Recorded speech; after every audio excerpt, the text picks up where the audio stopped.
Bon, déjà, je m'appelle Marie-Thérèse. J'ai toujours du mal à me présenter, surtout brièvement. Je suis un petit peu gênée par me présenter. Voilà, j'ai 2 enfants, j'ai 4 petits-enfants, j'ai fait tel travail. Ça me frustre un peu, donc j'ai un petit peu réfléchi quand même à la question. Et ce que j'ai remarqué, ce que j'ai vraiment envie de dire de moi, c'est que j'ai remarqué que depuis aussi loin que je me souvienne, j'ai adoré apprendre. Alors apprendre de plein de façons, hein, ça pouvait... Alors petite déjà, c'était en observant les gens et en les écoutant. Et après ça a été à l'école, le plaisir de pouvoir lire par les livres. J'ai eu quelques maîtresses et quelques professeurs que j'ai vraiment bien aimés, qui m'ont enthousiasmée. Et puis j'ai fait plein de rencontres qui m'ont enthousiasmée. Et j'ai beaucoup appris par mes 2 fils aussi. C'était plutôt pour survivre que j'étais obligée d'apprendre. J'ai aussi... donc je me suis quand même mariée assez jeune, ce qui ne me dérange pas. J'ai eu des enfants, enfin assez jeunes, avant 21 ans. J'étais pas encore majeure à l'époque. C'est jeune. Mais c'est ok, voilà, j'étais sûre de moi. Hein.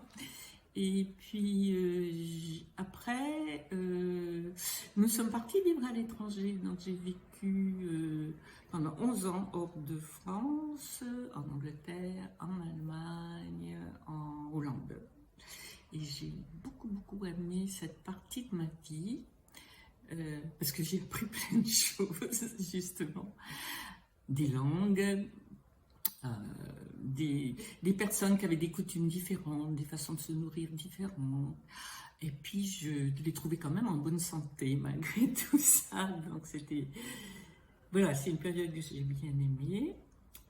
Et puis je suis revenue en France. J'ai trouvé un peu difficile de revenir en France.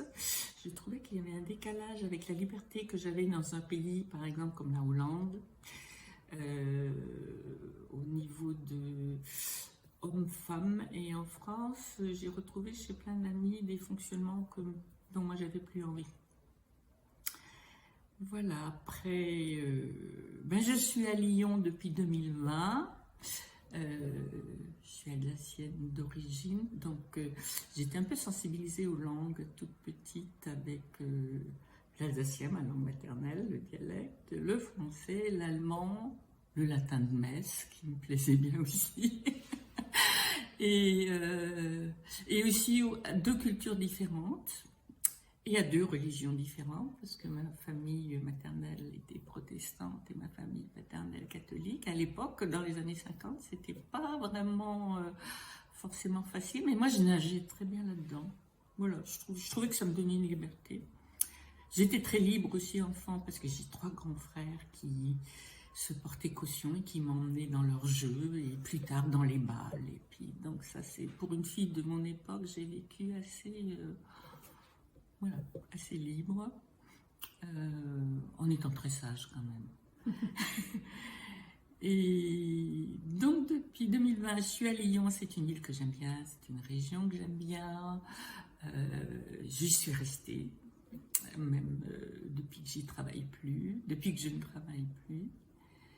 Et voilà. Mais j'ai l'impression d'avoir fait le tour.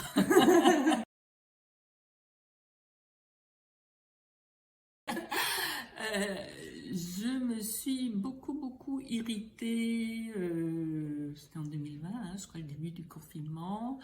Alors j'ai pas de télé, mais j'entendais quand même à la radio des messages quand on avait au-dessus de 70 ans, on était forcément fragile et puis qu'on allait peut-être être confiné plus longtemps. Et pour moi, c'était insupportable. Donc, parce que j'ai trouvé que j'avais certainement peut-être même une meilleure santé que plein de jeunes. Enfin, ce qui m'était insupportable, c'était de faire des classements. Et donc, je me suis... D'abord, j'ai cru que j'étais une des seules qui trouvait ça insupportable. Et puis, en faisant des recherches, en parlant, j'ai compris que je réagissais à des préjugés liés à l'âge et que c'est qu'on appelle cela l'agisme. qui après le sexisme et le racisme est le troisième fléau mondial. En fait, c'est pas le mot fléau, mais voilà, de catégoriser les gens selon l'âge, quel que soit leur âge.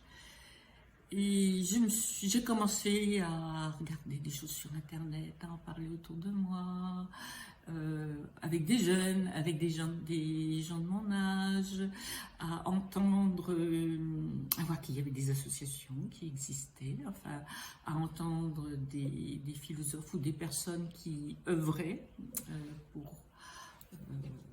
changer un petit peu ces préjugés, pour aider les gens à les changer. Et j'ai vu qu'il y avait une porte ouverte, donc c'était en 2021, du Paris Solidaire. J'allais à cette porte ouverte, mais avec une autre association. Je me dis, oh super! J'avais entendu parler depuis très longtemps de ces associations qui organisent des hébergements entre personnes, on va dire, âgées et étudiants, et qui pouvaient donc être des échanges où des étudiants pouvaient avoir accès à un logement en aidant des personnes âgées. Je me disais, ah mais c'est bien, ça me paraît cool. Et je suis donc allée à ma journée porte ouverte. J'ai rencontré les gens du Paris Solidaire et j'ai beaucoup parlé avec les personnes du Paris Solidaire, avec des hébergeants, avec des jeunes hébergés. Et je me disais, ouais, ça me paraît bien. Et en discutant, Marie m'a dit, mais t'as pas envie d'essayer? Je dis, ouais, mais j'ai qu'une chambre d'amis, puis je veux pas la donner. Et en même temps, je me dis, mais j'essaierai bien pour savoir si vraiment ça correspond à ce que j'imagine pour plus tard. Parce que pour moi, c'était pas maintenant. Et donc elle me dit, bah, on peut peut-être aussi trouver une option d'une personne pour un temps déterminé, quelques semaines, 2-3 mois. Je dis, ah ouais, ça me plairait bien d'essayer. Donc on est parti sur l'option 3 mois.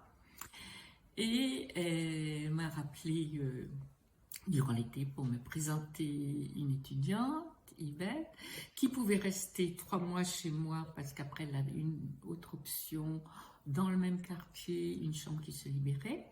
Ou si on avait envie de continuer ensemble, on pouvait continuer ensemble. Et nous avons eu envie de continuer ensemble. Dès le mois de novembre, je me suis rendu compte que même si on n'était pas tout le temps ensemble, hein, parce que bon, elle avait ses cours, elle menait sa vie aussi, que rien que d'une présence dans mon appartement comme ça, et on a quand même eu beaucoup d'échanges super intergénérationnels, quoi, ce que j'ai trouvé vraiment très chouette. Que je trouvais ça, c'était bon pour moi d'avoir quelqu'un chez moi, même si on n'était pas souvent, bah si on était ensemble quand même souvent le soir, ou on faisait notre petite cuisine ensemble, enfin on vivait de façon autonome toutes les deux en s'invitant régulièrement, et c'était surtout ça. Je ne sais pas trop comment le définir, mais au mois de novembre, je me dis, ah ouais, si, c'est quand même chouette de ne pas être seule. Je suis quelqu'un qui aime bien vivre toute seule aussi.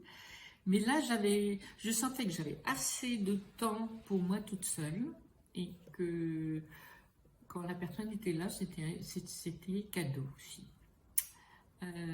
Voilà. En plus, bon, on s'entendait vraiment bien tous les deux, toutes les deux. Elle était de quelle origine?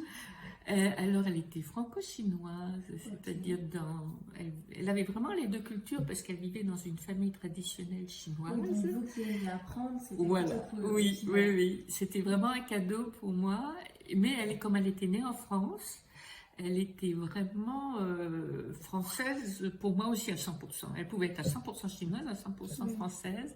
Et nous avons pu beaucoup échanger là-dessus. Oui, ce côté biculturel. Alors on se disait peut-être que mon intérêt vient de mon côté biculturel aussi, hein, de l'Allemagne, la France. Et voilà, donc oui, ça c'était cadeau aussi, parce que en fait, un des problèmes, c'est que je voulais, pendant les vacances scolaires, pouvoir récupérer la chambre pour recevoir mes enfants. Et donc il fallait, c'était vraiment quelque chose d'important.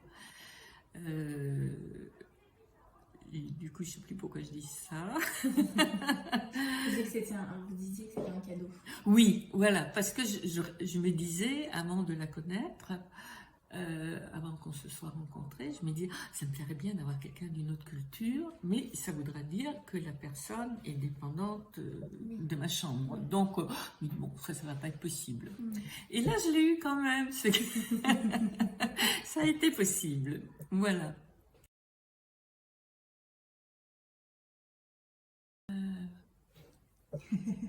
Il y en a eu beaucoup. Oui, oui, oui. Alors, ce que j'aimais bien, c'est que Yvette était une jeune femme, hein, parce qu'elle avait 22 ans, donc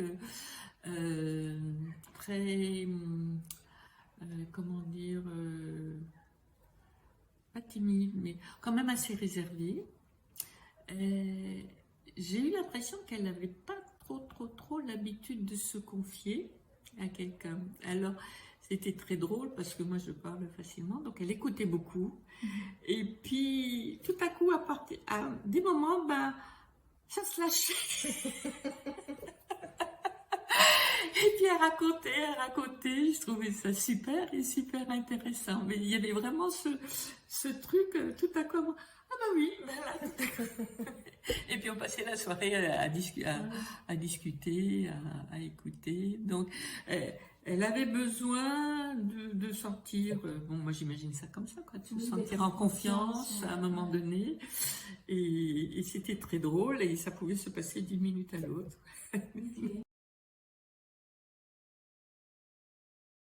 Et oui, je me suis réinscrite. C'est vrai que je me suis un peu posé la question. Je me suis dit, mais c'était peut-être très chouette parce que c'était Yvette et que c'était moi. Et puis je me suis dit, je sais rien, je peux peut-être bien m'entendre avec plein d'autres choses. Hein. Après, elle m'avait dit que j'étais quand même très très facile à vivre, donc je me dis, je serais prête pour d'autres aussi. Donc voilà, et puis ce qui est bien avec le Paris solidaire, c'est qu'il y a cette possibilité de se rencontrer avant, ce soutien du Paris solidaire, le pré-tri qui est fait, c'est-à-dire que on m'a présenté des personnes toujours où je me disais, ah ouais, ça peut marcher. Bon, cette année, ça n'a pas encore marché parce que on va trouver. Oui. Marie va trouver. Pour des raisons propres aux deux personnes à qui ça plaisait d'un côté mais qui ont dit non pour plein de bonnes raisons pour elles. Et voilà, donc je me dis, ouais, j'ai trouvé notre entretien positif, agréable. Voilà. Donc voilà, j'ai confiance, ça peut se faire, et puis si ça se fait pas, puis si ça se fait l'année prochaine, et puis si ça se fait au mois d'avril, on n'en sait rien. Hein, donc voilà. Ça peut arriver n'importe quand. Oui. Eh ben, merci beaucoup en tout cas. Je pense qu'on arrive au bout. Je ne sais pas si vous avez quelque chose à ajouter. Non. Non, c'est tout bon.